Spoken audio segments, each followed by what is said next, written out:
জানিয়েছেন, ছাত্ররা আমাকে আহ্বান দিয়েছে, সেটাতে আমি সাড়া দিয়েছি। দেশবাসীর কাছে আমার আবেদন, আপনারা যদি আমার উপরে বিশ্বাস রাখেন, আমার উপরে ভরসা রাখেন, তাহলে নিশ্চিত করেন যে দেশে কোনো জায়গায় কারো উপরে হামলা হবে না। এটা আমাদের প্রথম দায়িত্ব। এটা যদি আমি করতে না পারি, এটা আমার কথা যদি না শোনেন আপনারা, তাহলে আমার প্রয়োজন এখানে নাই।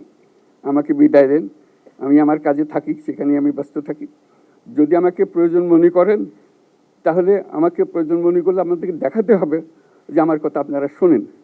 আমার কথা না শুনলে আমার কোনো প্রয়োজন নাই। আমার প্রথম কথা হলো, আপনারা বিশৃঙ্খলা থেকে দেশকে রক্ষা করেন, আপনারা সহিংসতা থেকে দেশকে রক্ষা করেন, যাতে আমরা যা আমাদের ছাত্ররা আমাদেরকে পথ দেখায়, সেই পথে আমরা এগিয়ে যেতে পারি।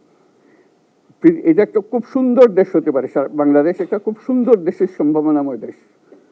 কাজে এই সম্ভাবনাগুলোকে আমরা নষ্ট করে দিয়েছি। এখন আবার সেই বীজতলা আবার তৈরি করতে হবে, আবার আমাদেরকে জেগে উঠতে হবে। তারাই এই বীজতলা তৈরি করবে, তাদের হাত দিয়েই হবে, এবং তাদের দিকে আমরা তাকাবো, এবং আমরা তাদের নির্দেশ মতে আমরা অগ্রসর হব।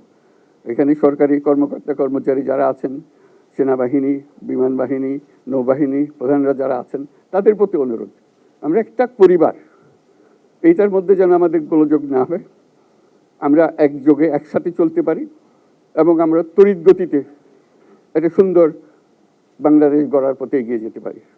সেটাই আমার কামনা। আপনাদের সবার কাছে আবেদন, আমাদেরকে সেই সুযোগ দেন, আমরা সেই পথে আমরা যেন অগ্রসর হয়ে নিজে প্রশান্তি পাই। পৃথিবীর সবাই আগ্রহ করে তাকিয়ে আছে আমাদের দিকে।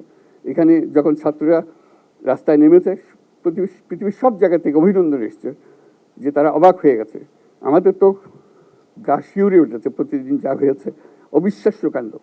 তাদেরও এটা স্পর্শ করেছে, তাদের তরুণরাও জেগে উঠছে আমাদের ছেলে মেয়েদের এই